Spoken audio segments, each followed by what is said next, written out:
Hi, I'm Marty Nemko. It's tempting to be irresponsible, as Freud would term it, to let your id reign. For example, if you work as little as you can get away with, there's more time for play.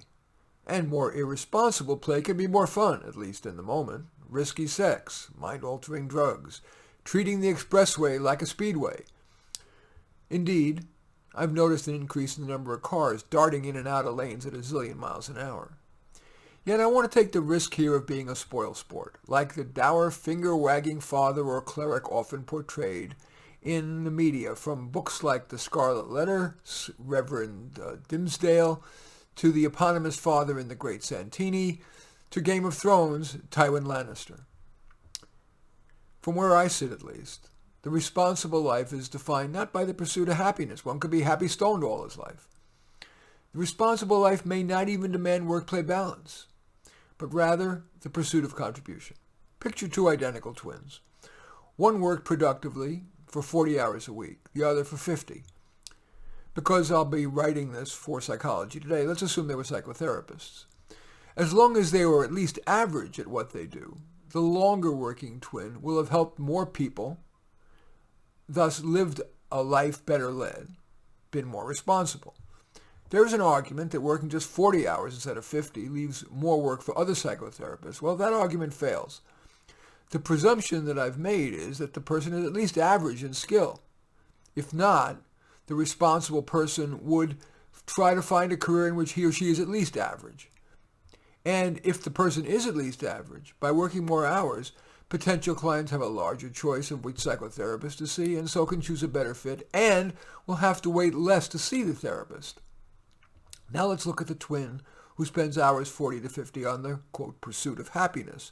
For example, the aforementioned screen time, street racing their car, doing mind-altering drugs. Yeah, that twin might be happier, but will have left the earth having had a far less positive impact on their sphere of influence on the world.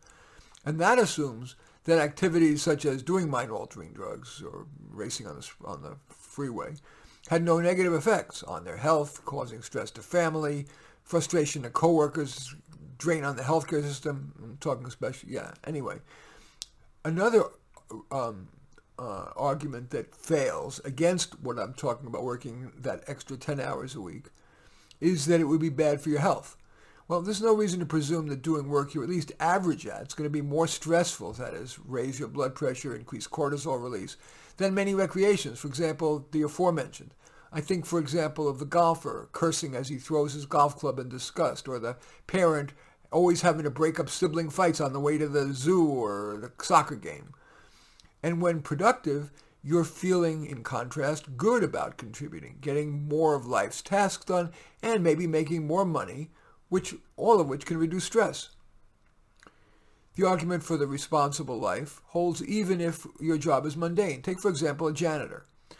As long as he or she is at least average at it, spending hours 40 to 50 doing janitorial work rather than recreation results in a greater contribution to him or herself, to the family, to the employees who benefit from an always clean bathroom and break room.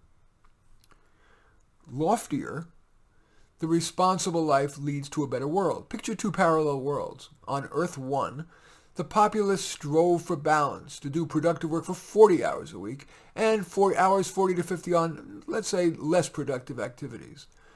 On Earth 2, hours 40 to 50 were spent productively, even if less pleasantly than those hours on Earth 1.